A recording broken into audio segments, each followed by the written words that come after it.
this book. So, and then I will share some research questions that guided my research, and then a few words on the methodology, and then some delimitations and limitations of this research, and then the main findings that I have collected and then gathered in this book. And then finish probably with the contributions and implication, and have some agenda items which have actually been my focus on my research recently. And then at the end, we'll have some questions and answer period. So I would like to start by saying that the book is made up of 6 chapters, including the introduction and then the journal conclusions. So you have the conceptual framework where I define different concepts and theories in the second chapter. And then you have the more historical approach to this research on missionary works at the local level, meaning in Goma. And then what kinds of peace is really the core of this book, chapter 4. And then chapter 5 is a kind of a summary where I compare different churches, approaches of these 3 different churches that have focused on this research. But for this presentation, my focus will mainly be on chapter 4, which is the what kinds of peace. So just to set the table, I'm aware that there are some of our participants who are not probably familiar with the geography of Congo. So Congo and Goma in particular is in Africa, and then the DRC is really at the center of Africa. It's surrounded by 9 different countries: Congo Republic, Central Africa Republic, South Sudan, Uganda, Rwanda, Burundi, Tanzania, Zambia, and then Angola. And all these borders have been also one of some of the issues for conflict that continue to happen in the Congo. So we do have these 3 main countries in addition to Congo that constitute what we usually call the Great Lakes region of Africa. So Congo capital is 2,000 kilometers or 2 hours of flight from Goma. And Goma is right in the province of one of the provinces of the 24 provinces of DRC. And then Goma is right at the border with Rwanda. All right, so basically the problems or the issues at hand that actually led to this research concerns the flaws or some issues that were missing or understudied. Many studies have addressed conflict issues in the Kivu provinces. So we have 2 provinces, Kivu provinces, North and South Kivu. They have actually explored more on the state level, and then the contribution or the role of religious actors on conflict have kind of been set aside. There have not been much research in this particular scope. And in particular, the leadership and grassroots combination has not been addressed. That actually they have not just been addressed. So the Great Lakes region of Africa is continue to suffer from continuous violence. We may be aware of what has happened in Rwanda in 1994, and then since 1997, Congo continued to suffer from all these issues. So since 1998, many research and reports have actually established that there have been more than 6 million people that have died as a direct or indirect result of this conflict, and millions more that have been displaced either in the region or elsewhere for refuge. And of course, we do have also internally displaced populations. So recently, I just want to give a better understanding of the local or national actors, as well as the international actors that play on these conflicts or influence the conflict at hand. We recently had elections that led to the election of, even though this may be contested as a rigged election. However, Joseph Kabila left power, and Tshisekedi came to power and is still in power. However, he has been and continue to be contested by the one who many have actually concluded that was the winner of this particular election. So it's important to have a better understanding in order to address appropriately these issues in the DRC without missing a regard from the regional and international aspect of the conflict. So we do have the National Episcopal Conference as the Catholic Church that has played and continue to play a very important role. And actually, this election that we had in 2017, 2018 was the result of the Catholic Church influence and forceful influence towards the election and actually dissuading Kabila to actually stay in power. So we noticed that certain coalitions or association or group of political leaders were put together, and we do see certain alliances that are formed out of this. So Lamuka was one of them, which was a coalition that was supposed to lead to the choice of the candidate from the opposition party. But however, this didn't happen, and then we ended up having this what they call deal between Tshisekedi and Kabila under the two alliances, FCC, which is the former president, and then Tshisekedi alliances. So we do also have, and it's important, as I mentioned, to have a perspective from the regional influence in that particular country, and in particular Uganda, Angola, and Rwanda. So these three countries, and in some degree we do have also the influence of Burundi, which influence in one way or another, or have done in the past in the Congo, influenced the happening. At the international level, we have the US, UK, Canada, and European Union, which also have their own interests. So we do have a multitude of these actors that influence in one way or another the happenings of what is going on in the Congo. And then China is another actor that continue to play an important role as far as the politics of Congo continues. We cannot actually put aside or forget to mention about the Holy See. The Holy See continue and has not been considered that much in many research on which role they actually play. And we have seen in the outcome of the election that they played an important role. I have in mind Cardinal or Bishop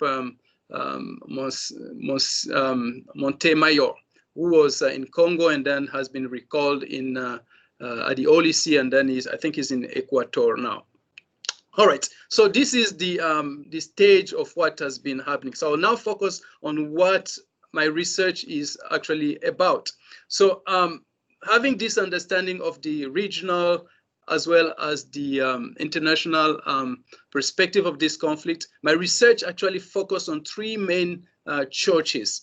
One is from different denomination. One from the Catholic Church, and I focus on one of the parishes called Holy Spirit Parish, and then Troisième CBK, which is the Communauté Baptiste au Centre de l'Afrique. and then the other church is the Arche de l'Alliance. So we have three different main churches as a sample to understand the happening in the Congo and the role of these religious actors, not only at the leadership level, but as well as at the grassroots. And then at the grassroots level, I focus more on what we call small Christian communities, ecclesial small Christian communities, and then we have cell groups for non-denominational churches, for instance, Arche de l'Alliance. So the guiding questions that I actually put forward concern the understanding and the perception of these two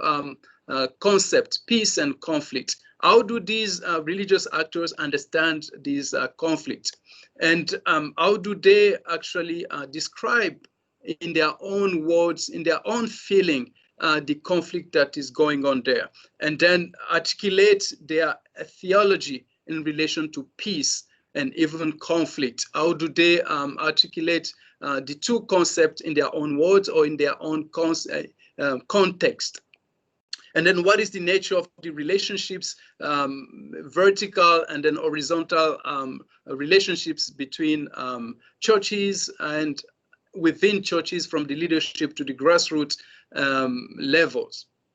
So to talk a little bit about the methodology, so I conducted my research in Kinshasa and Goma for about 4 months. So I'm more familiar with this.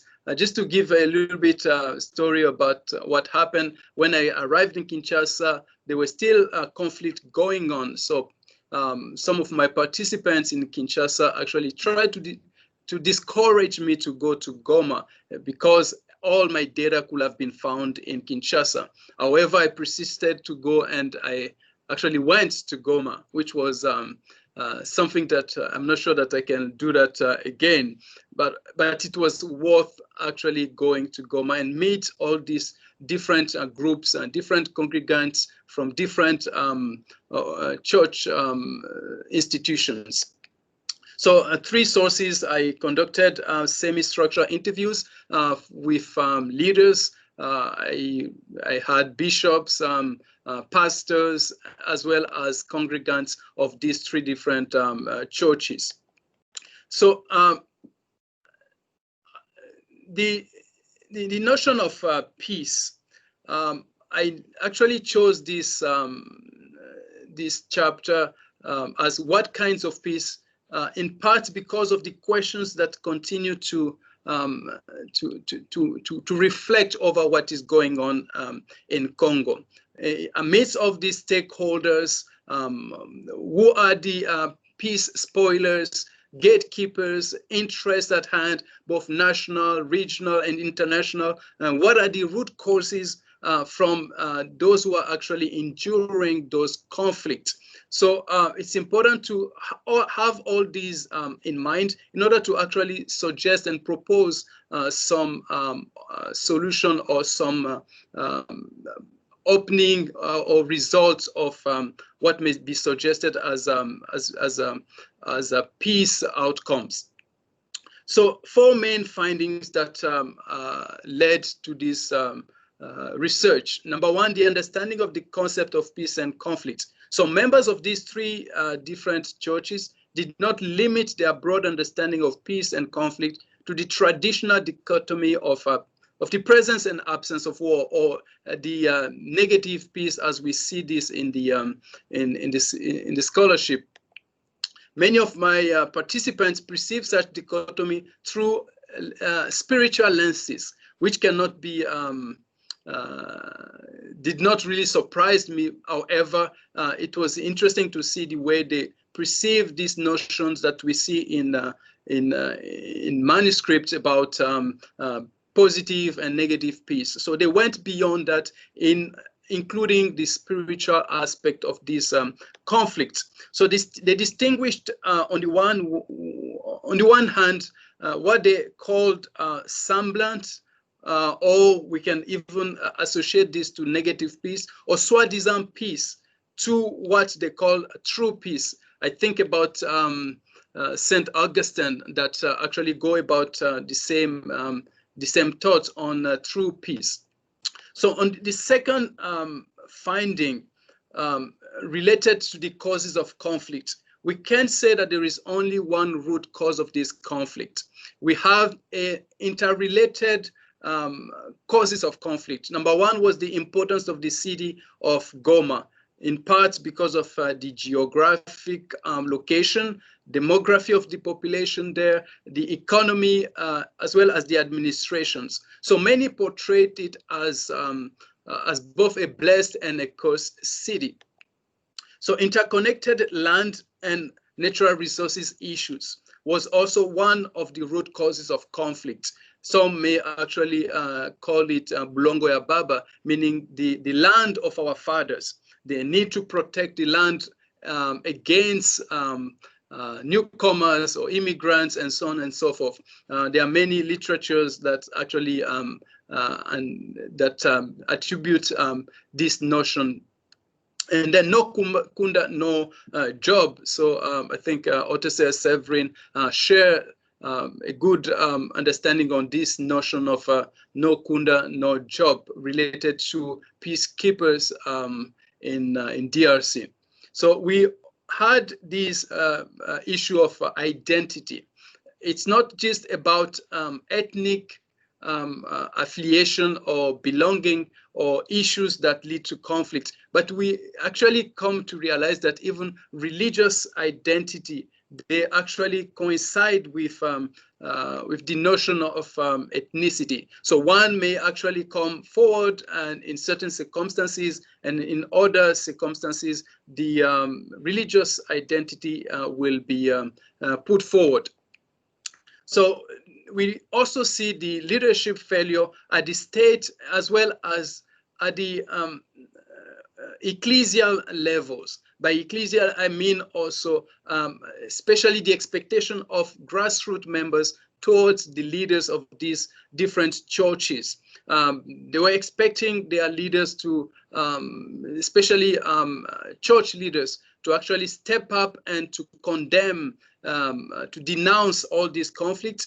However, they noticed that there was some time in certain circumstances that these situations were just, these leaders kept silent over human rights issues.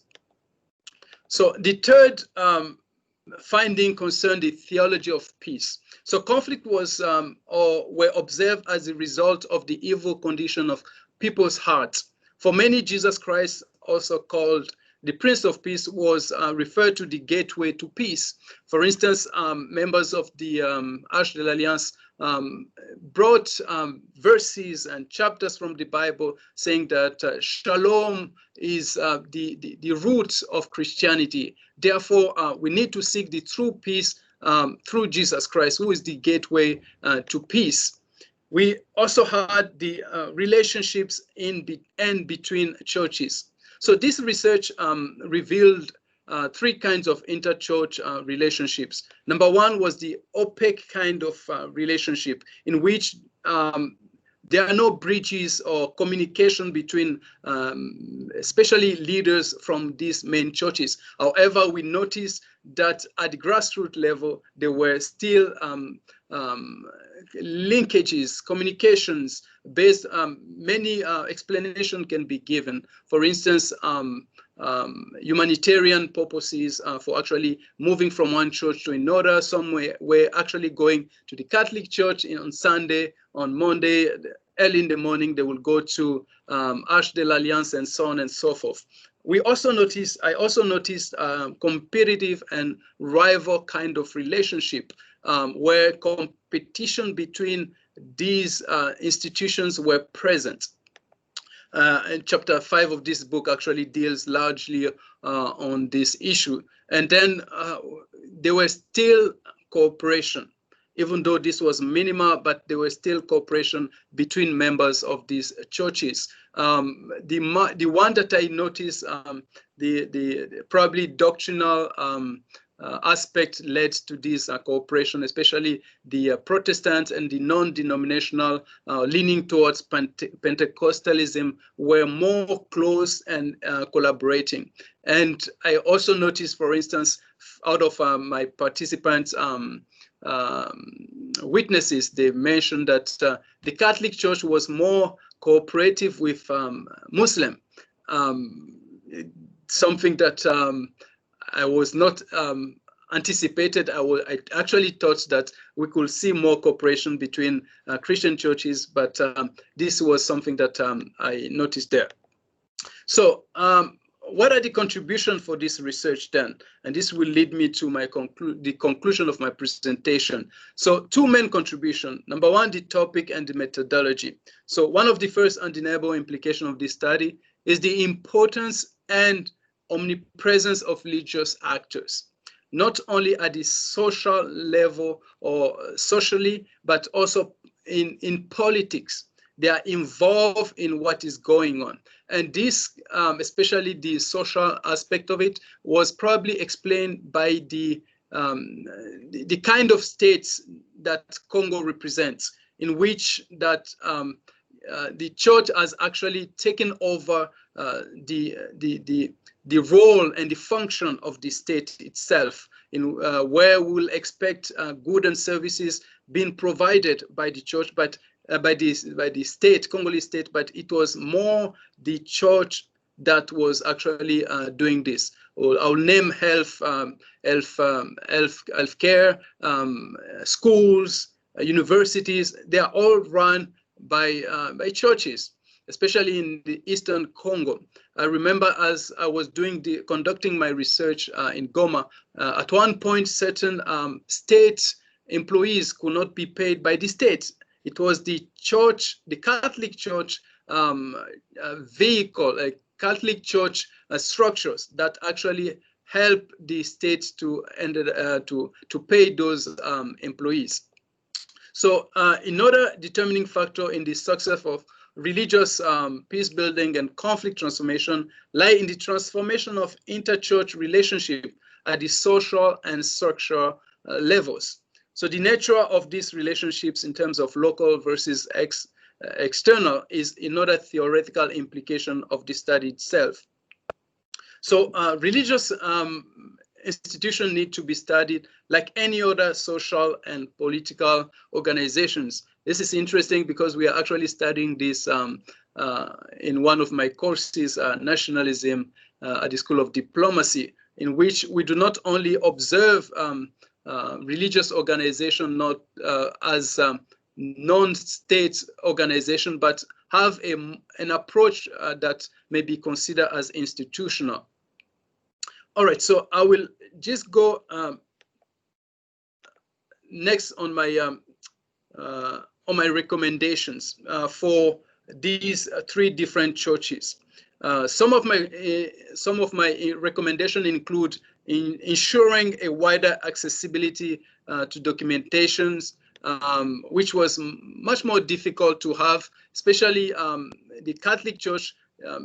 We actually had some, should I call, protocols in order to have access to this documentation. You have to meet different employees, different structures that will actually give you right to have access to those documentation, and promote peace-related documentation, implementation of peace programs. Contrary to the Catholic Church, these other two churches do not have a well-established structures that may actually lead to peace activities, peace institution, and so on and so forth, and foster horizontal and equitable collaboration between churches.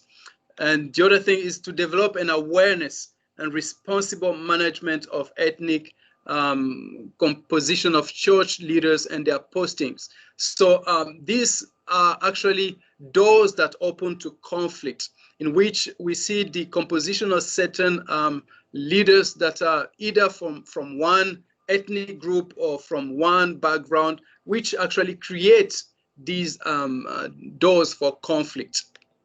And then finally, diffuse negative perception of ethnic differences. So with this, I would like to maybe open up to question by saying thank you all for listening to me. You are muted, Dr. Enright. Okay. Sorry about that. Thank you so much, Dr. Alfani. That was really so interesting and just really powerful. And I forgot to mention this earlier. Dr. Todd Stockdale, who's our coordinator of the Core 1 Journey of Transformation, he's going to help to coordinate the question and answers. So thank you. Thank you, Dr. Enright, and thank you also, Dr. Alfani. That was fantastic. I thought the way we do questions is there's lots of different ways that we can get these to Dr. Alfani. First, you can just raise your hand, and I'll, of course, recognize you, and you can speak directly to Dr. Alfani. If you also want to place just a question in the chat, I'll kind of try to monitor that. And if you drop a question in the chat, I'll make sure that that question gets to Dr. Alfani. So I would just kind of like to, at this time, open it up for those of you who do have questions. As I said, just raise your hand with the hand-raising feature there in Teams, and I'll ask you to invite you to ask the question.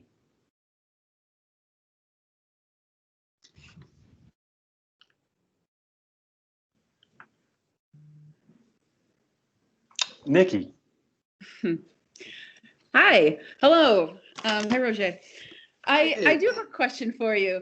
I'm wondering if you could speak to your research took place in Goma, which is of course a city, and I'm wondering to what extent you think that some of your findings would apply similarly or differently to rural areas.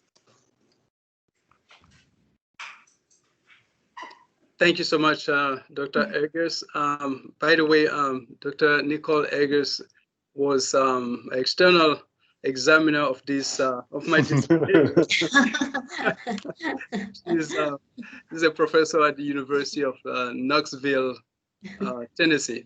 Thank you so much for asking this question.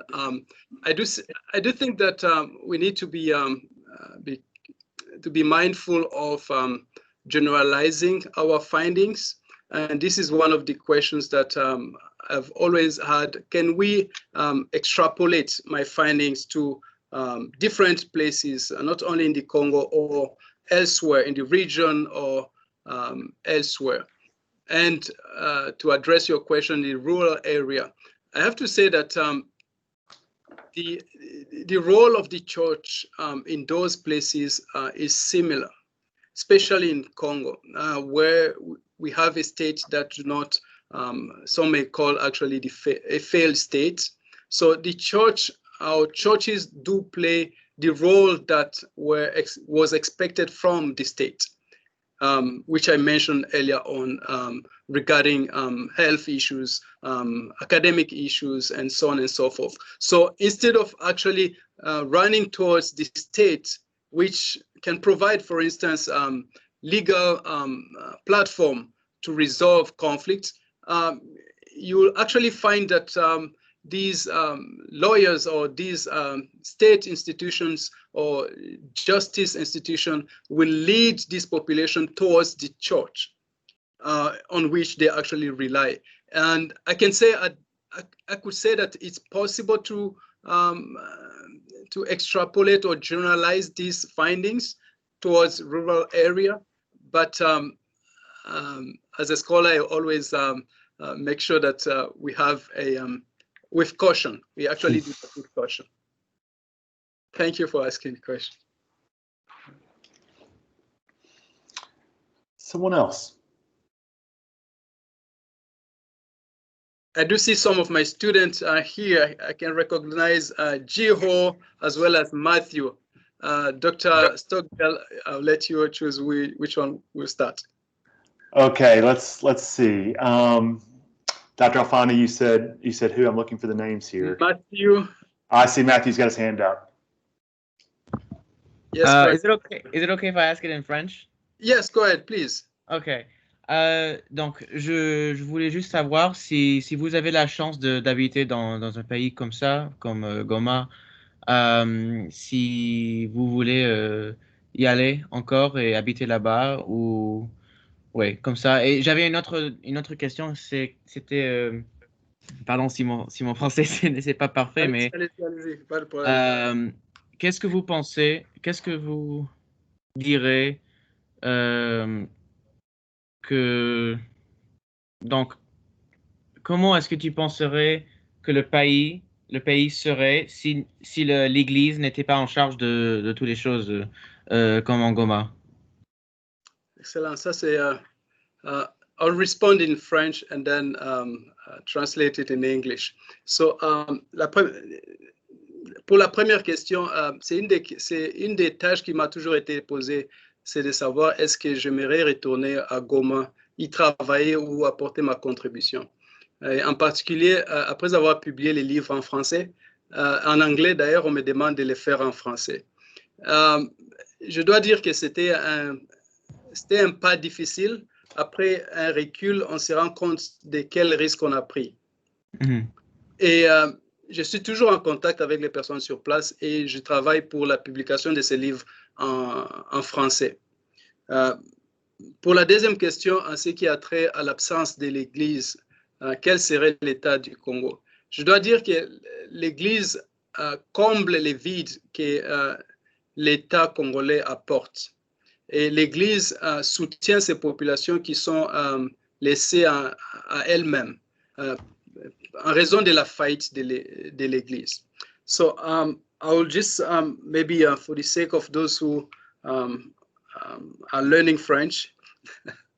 So I have to say that the first question was, will I be willing to return to Goma if I was asked? And the second one was regarding the absence of the church. What could have happened actually to the Congolese population? I have to say, first of all, after consideration, I think I took a big step going to Goma. It's now that I'm realizing what are the risks that I actually took. I'm not sure that I will go right away. Even though I am still in contact with some of my participants, they're trying to share my little contribution as the outcome of this research. The question that has also been asked is if I was going to actually publish this book in French, which I'm actually planning, and I'm actually in contact with certain publishers. So the absence of the state, of the church, would be difficult for local populations. This vacuum of the role of the state has created should I say, a cycle of conflict. So the church is covering for the state. So without the state, without the church or church structures, I think it would be difficult, much more difficult than what they are already enduring for Congolese populations. Thank you, Matthew. Merci pour la question. Merci. Thank you, Matthew. Dr. Alfani, we have a couple of questions that are popping up here in the chat.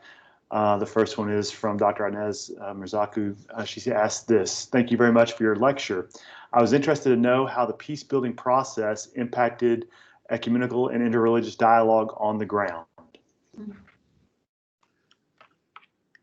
Yes, that's a very interesting question. I actually talk about this in one of my chapters. Ecumenism is very is still, should I say, at its early stage, especially in Goma. When we talk about ecumenism, it's not just about Christian churches, but how can we reach out to different denominations, different religions. I have to also note that Congo is predominantly Christian. So we have about 90%, 89% of the population, which is Christian and predominantly Catholic. It's still on its early stages. That's my own assessment of this, and especially from what we see on the ground. However, for peace initiatives and activities, we do see different church leaders coming together and trying to actually help the state in times of conflict. When we have mediation processes, we do see church leaders actually stepping up, particularly the Catholic Church, in part because of its structures. They have the facilities, they have the facilities, the processes that you cannot even see in the state itself. The other thing that I think about the Catholic Church playing this positive role is also about its transnational capacity. So conflict in Eastern Congo usually involve different countries, at least the influence of different countries. So the Catholic Church does actually reach out to different denominations in order to actually lead conflict. So talking about, I'll end with this. We have the two main churches that I actually selected. One is Sebeka, a Baptist Protestant church, and the other one is Catholic. These are so the ethnic composition of that area are actually dominated by the predominant members from the ethnic point of view of these two churches. So it's actually easier and sometimes more difficult, in part because of the competition sometimes that you see between members of the two churches, not from religious identity point of view, but more of the ethnic point of view. Thank you, Dr. Alfani. We have another question in the chat as well. This comes from our colleague and friend over in Campus Ministries. It's Stephanie Sonic. She asked this. She first of all says, thanks for your presentation, Dr. Alfani. Can you share one insight into how completing this research project impacted your own life?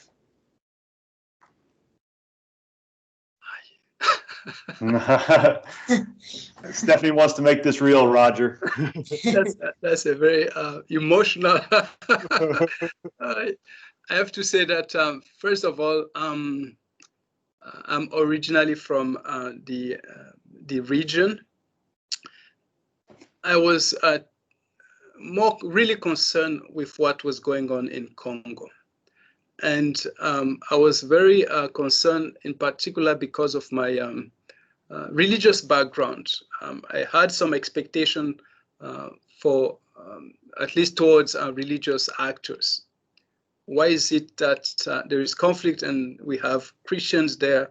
And usually you see that sometimes these religious actors are the ones that are fueling the conflict, or at least being passive or just silent over conflict. This is what actually led me to this conflict. And being there, seeing what was going on was something that changed my understanding, reinforced what I still believe that the church has a big role to actually make a difference in that particular place. The second part of my answer was my family is in Canada. So the risk that I actually took to go to Goma, my wife and my family, my children were aware of what was going on there. So risk endangering my own life was something that, to respond to what Matthew asked earlier on, make me think twice. I hope I did answer, Stephanie, to your question. Thank you, Roger. We have another question, Dr. Andrea Bartoli.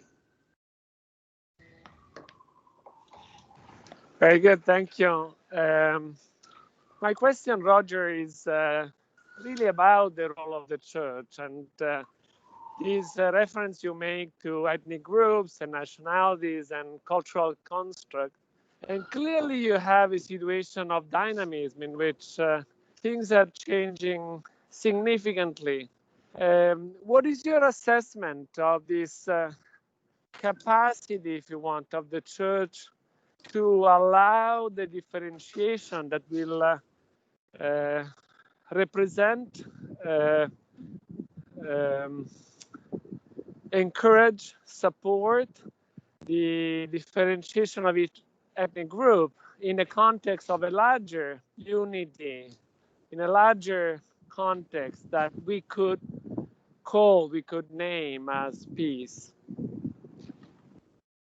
Thank you so much, Dr. Bartoli. I have to first of all thank you, Dr. Bartoli. He is the one who forwarded this book, actually. Thank you so much to have actually read it and then shared your own thoughts on this. So I have to say that I do think that my own understanding of what is going on there is really built on the conflict that we see there is built on negative perceptions that we actually see there. And churches need to be aware and be proactive on all these differences that can be source of conflict.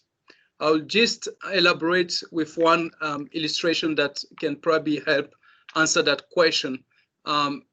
When certain churches receive founding, and you see that the ethnic tissue or can promote conflict or entice conflict, and you have these leaders or stakeholders that hire only members of one particular ethnic group. Others are actually watching, and it creates this, what some of my participants said, why is it that it's only those who are in this particular tribe that are actually ruling, or they're actually governing, that are actually in charge of these places? I'll give, actually, in the book, I shared different examples related to this. For instance, there are certain structures that that receive more founding, and then others which do not. I'm actually talking more about finance, but it's actually at the root of the conflict. So it's important for the church to be more, to be preemptive, to be proactive, and to ensure diversity within different structure. Thank you for the question. Thank you very much. Thank you for the answer. Do we have any other questions for Dr. Alfani? Yes, I see Mackenzie, one of my students. Hi, Dr. Alfani. So my question was actually brought up, is very close to Dr. Bartoli's question.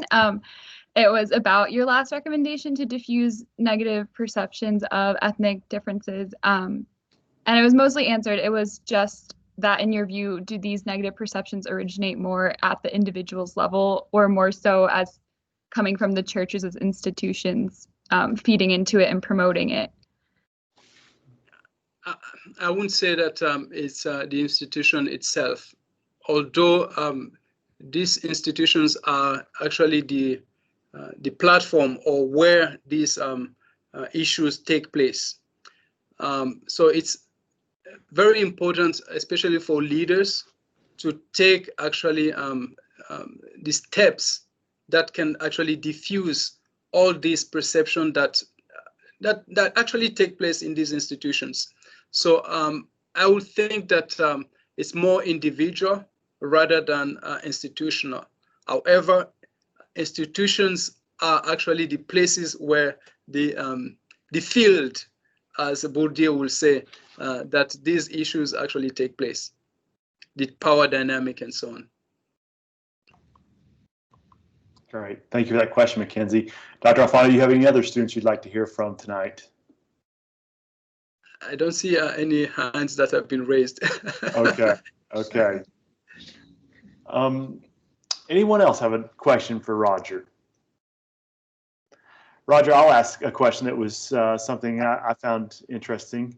You mentioned the collaboration and cooperation across the different denominations, and you pointed out the interesting collaboration, I guess, and cooperation from the Catholic denomination and the Muslim communities. Do you have any theories as to kind of why that was particularly pronounced? Actually, you just asked a question that is part of my it's actually on my agenda.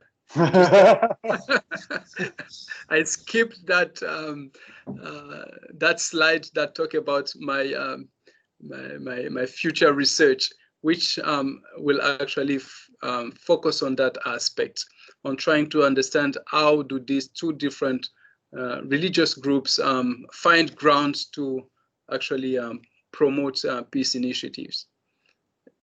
I don't want to to try to give an answer to that, but this is part of my research agenda. Yes. That will be your next book. Yes, my next book. Yeah, maybe the third one. I have a comment about the occasion, and I just wanted to share, as a new member of the core community, how nice it is to have a moment like this. I really believe that it's very good for us to be hearing each other as scholars and share concerns that are clearly relevant for all of us. I think that in particular for a Catholic institutions, I think that to have a better sense of the historical responsibility we share of peace, I think it's very, very important. And I'm delighted that CORE is actually encouraging, inviting us into this reflection. Thank you, Andrea, for sharing that. And you know, I think we're all really excited about this. And I don't think we could have gotten off to a better start as a topic than with Dr. Alfani and his research. You know, it's just so appropriate to the times and so refreshing. To be honest with you, like the news is so different than the kind of collaboration and peace-loving, you know, description of what's happening in these church groups, you know, where the challenge is very great. But I mean, we have a lot of challenges right now. We need this spirit. So thank you. Thank you so much.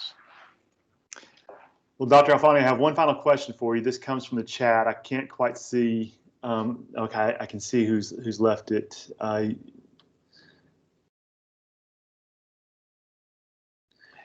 I can't quite see who left the chat or asked the question, but the question is this, and this will be our final question for the evening. How repeatable is this research in other areas of conflict? Mm.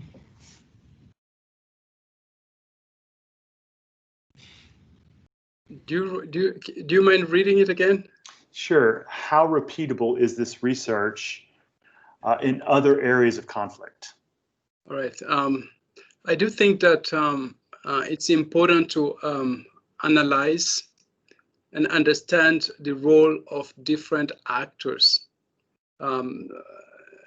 both states and non-state actors, either in terms of promoting peace or fueling conflict. I do think that we should not think of conflict with blind spots, but it's very important to have an open approach peace studies and peace initiatives with opportunities to discover, to be more critical and more creative. So I do think that this research has actually helped me to understand that we need to do more analysis, not only in terms of immediate peace or negative peace, but in terms of long-term perspective and sustainable perspective of peace initiatives. Because by understanding different actors, we can easily come to these avenues in terms of long-term peace, which is actually, I'm actually talking about conflict transformation. We need to transform conflicts, relationships, and by transforming relationships, it means actually thinking about different actors and members that are actually part of the conflict. Thank you, Dr. Alfani. And that question, I found out it did come from Jenny.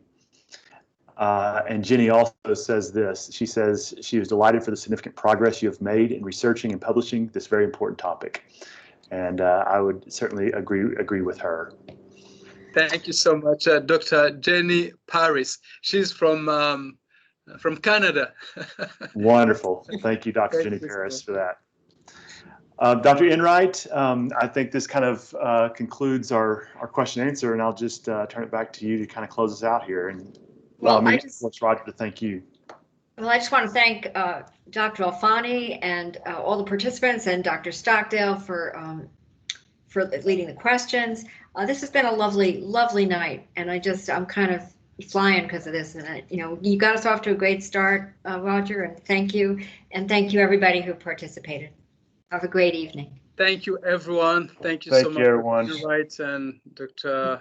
Stockdale and all the students. Thank you so much for joining. Thank Hey, you. Roger, thank you so much. Wonderful evening. Thank you very much, Roger. Thank you, everyone. Bye-bye. Bye, everybody. Thanks, everybody.